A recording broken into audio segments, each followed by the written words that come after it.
London. Like many world capitals, this is a city that never sleeps, and on my most recent visit, I got to experience that firsthand. My challenge was to discover 24 unique experiences in London, one for every hour of the day. From secret speakeasies to living room concerts and whimsical afternoon teas to bustling food markets, I scoured the city to bring you the following 24 hours in London. So let's begin.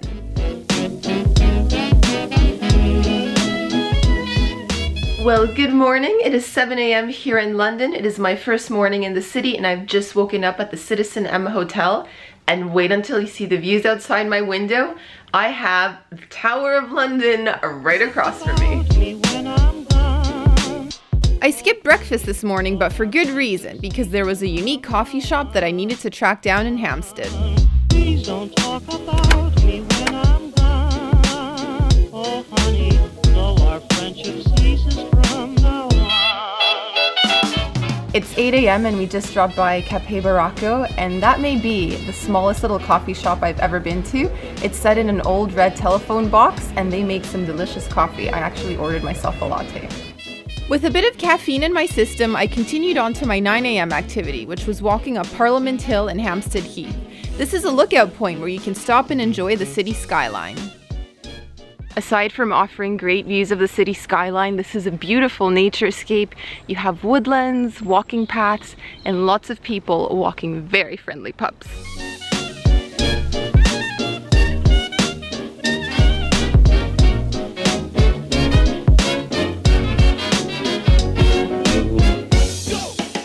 Currently 10 a.m. and we're on our way to the Tate Modern. This is actually my favorite art gallery in all of London, so I love revisiting every time I'm in the city. Set in a former power station, this unlikely structure is home to the National Collection of British art from 1900 to the present, as well as modern and contemporary art by international artists. But I didn't just come here for the art this time, there was also a new extension to visit. So we are currently in the Blavatnik building, and this is a new extension here at the Tate Modern, and they have a viewing deck that is 360 degrees. So yeah, you can walk all around and get some amazing views of London. From there I got off at Westminster Station and walked over to Horse Guards Parade for my next activity. And it is now 11 in the morning, so next up I'm going to be watching the changing of the guard, and then I'm going to go visit the Household Cavalry Museum.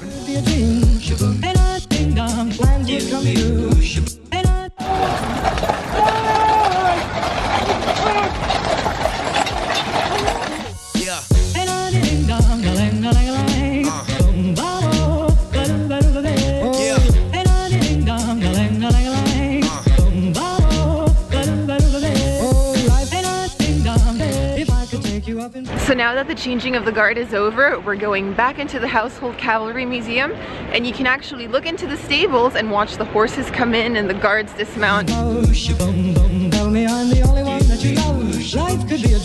If you're visiting with kids or you just feel like playing dress up, there's also a section inside the museum where you can try on different uniforms.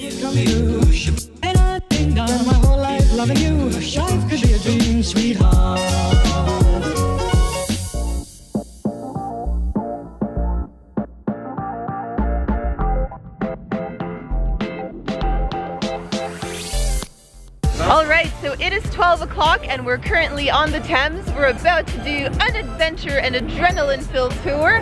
You guys ready? Yeah! Cruising down the Thames is a classic way to experience London, but Thames Rockets does things a little bit differently.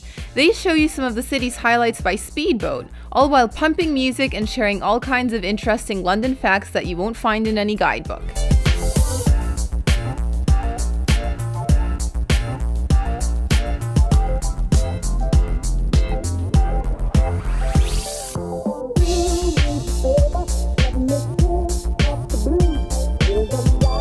After that adventure, I was in some desperate need for lunch. So it is now 1 o'clock and that means lunch. Today we're here at Borough Market, which is the oldest market in all of London. Apparently it dates back over 1,000 years. So we're gonna go find ourselves some food. With hundreds of food stalls selling everything from baked goods to fruit smoothies and fresh seafood to takeaway burgers, it didn't take me long to piece together a delicious meal. So for lunch, I went to Gourmet Goat and got myself a kid goat kofta bowl with 2 different salads, and this looks really, really good. Check out those colors. A very vibrant dish, so let's see how it tastes.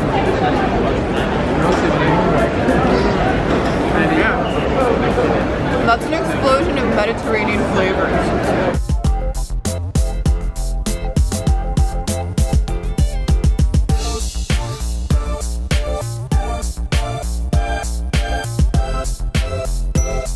Next up, it was time for dessert, namely donuts.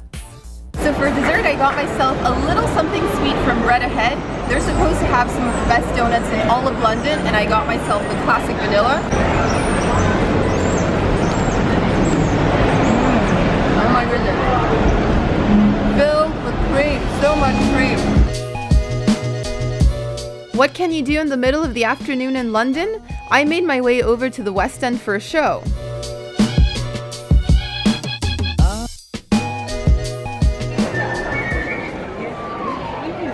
It's a beautiful theater, my goodness. So it is now 2 o'clock and we're currently at the Prince Edward Theatre. We're going to be watching a matinee, Aladdin. This is my first time watching a West End show, so I'm pretty excited. Also, I love the movie Aladdin. That's a childhood classic, so. There was no filming allowed during the performance, but it was a fun afternoon out, and if you make it to the West End, you'll discover that there's a show out there for everyone. Next up, it was time for a quintessential ritual, afternoon tea. So it's 3 o'clock and we're here at the Sanderson, London for a Mad Hatter's afternoon tea, and it's time to try some of these delicacies. Having tea at the Sanderson was like stumbling down a rabbit hole and being transported to the world of Alice in Wonderland. Everything from the menu to the teapots to the drink me potions was just right. So it is 4 o'clock and we are currently exploring Seven Dials. This place gets its name from the sundial and the 7 streets that break away from the dial. So yeah, I didn't even know this place existed. It's near Soho and Covent Garden, yet it has a village feel. It's really cute, lots of boutiques, restaurants, cafes. So I'm now taking you into Neil's Yard. This is still part of the Seven Dials, but it's got a bit more color. It feels more bohemian, super artsy. It's like being inside a rainbow.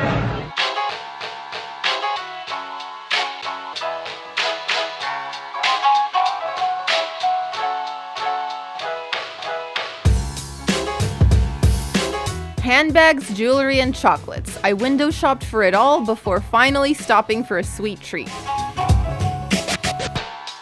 So we've been wandering around Seven Dials for a little bit and we happened upon Pierre Hermé, and they have these beautiful macarons. Check out those colors. So right now I'm going in for raspberry, rose, and lychee.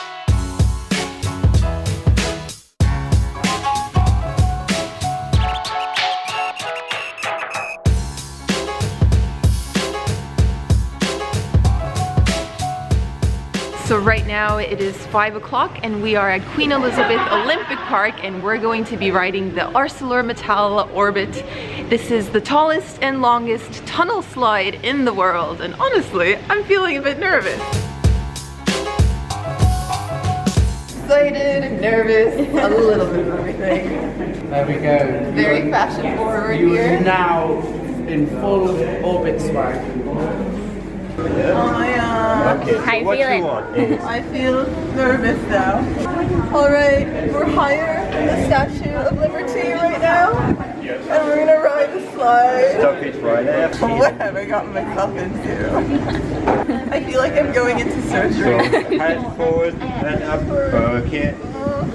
Go for it. Alright, bye!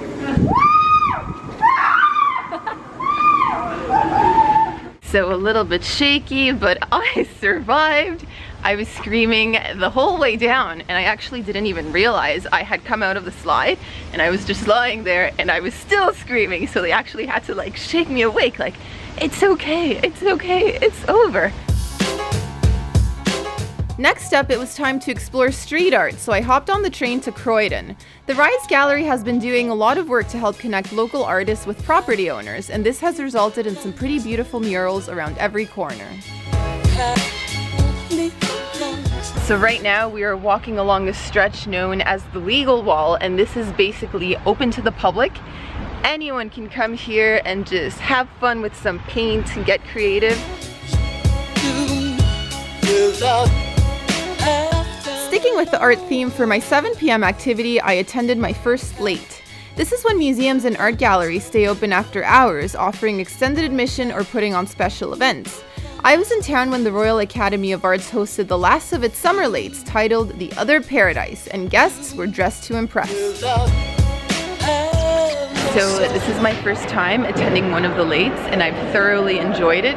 It just has a really different feel from going to a museum or a gallery during regular hours. It's a lot more relaxed. It feels more like a social outing. You see large groups of friends enjoying drinks and viewing art. So I would highly recommend it if you find yourself here in London. At 8 p.m. I got to experience So Far Sounds, which is a pop-up concert that takes place in people's living rooms. The catch is that when you sign up, you only know the neighborhood where the concert will take place. It's not until 24 hours before the event that you are emailed the address and the names of the artists performing that night.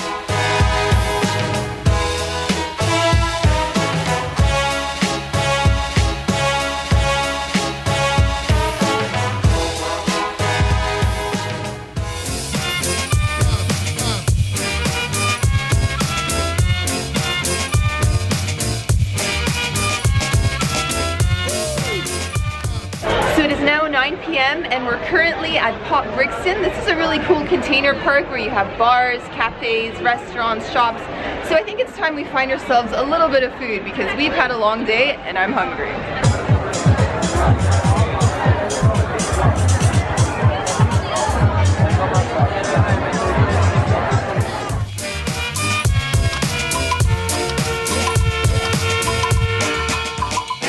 Now 10 p.m. and we're at Drafts. It's a board game cafe, so we're gonna play some games. The only question is, what do we choose?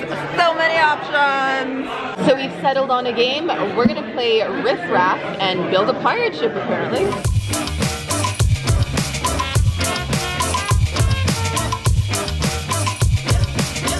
Then at 11 p.m. for a bit of live music, it was onwards to the Blues Kitchen in Brixton, where they do barbecue, bourbon, and blues.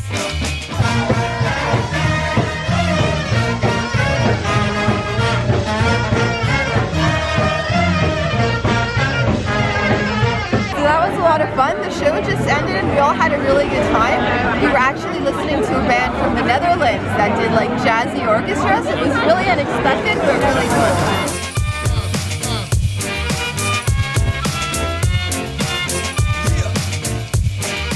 So it is now 12 o'clock and we're at Flight Club. This is a really cool bar where you can come and play pub games.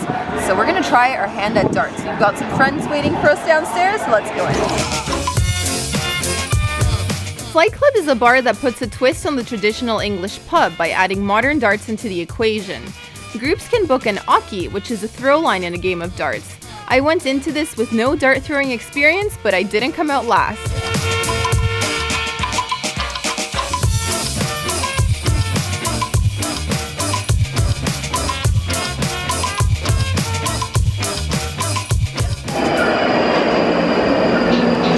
With the clock striking 1, my next stop transported me to London in the 1940s. So it's currently 1 a.m. and we're at Heath. This is a 40s themed bar and it's all about the underground here. I feel like I'm about to ride the tube. Also, they just brought us the menu. It's a newspaper, so we're just going to have a look through here and choose some drinks.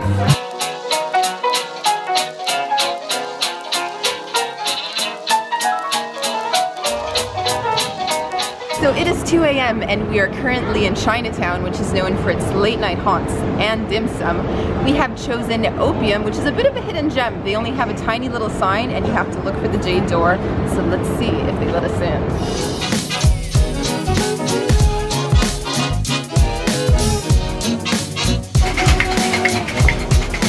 This bar was set in an attic and it had a bit of a speakeasy vibe. They were mixing up all sorts of fun cocktails and I ordered one based on the year of my birth. So here at Opium, the drinks are based on the Chinese animal zodiac. I'm 1987. Turns out I'm the year of the rabbit.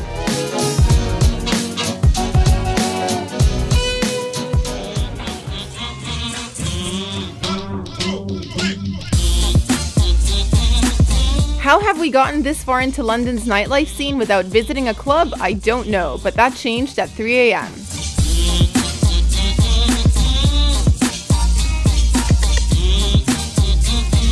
Alright, so it's 3 a.m., still going strong. We're here in Camden, and we've just been inside Coco. This club has the largest disco ball in all of Europe, and yeah, it's a lot of fun. It's really packed in there. I brought out my signature meerkat dance moves at Coco, which I think only helped create more space around me, and then it was time for more food.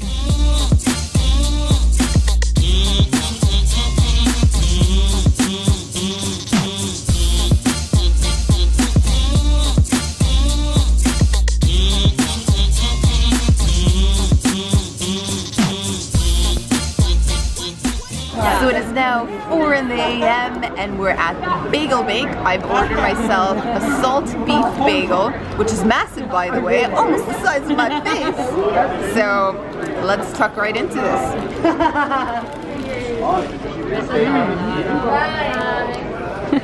That's a lot of meat. And a lot of mustard. Ooh! Spicy mustard, I have to say.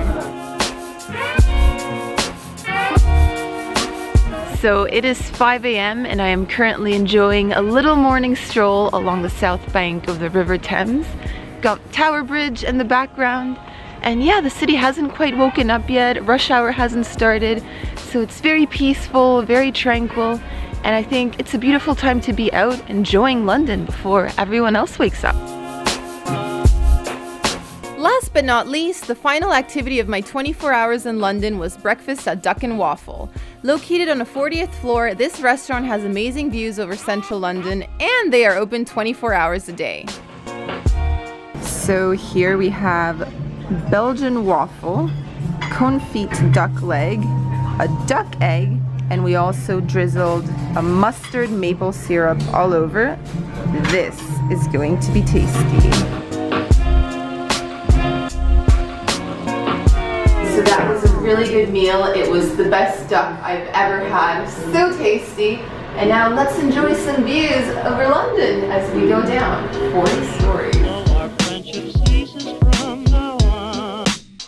And that's a wrap for my 24 hours in London. I hope you guys enjoyed following along and that you also got a few ideas for your own trip. As you can see, this city has plenty to offer no matter the time of day. In the meantime, wishing you happy travels and I'll see you next time.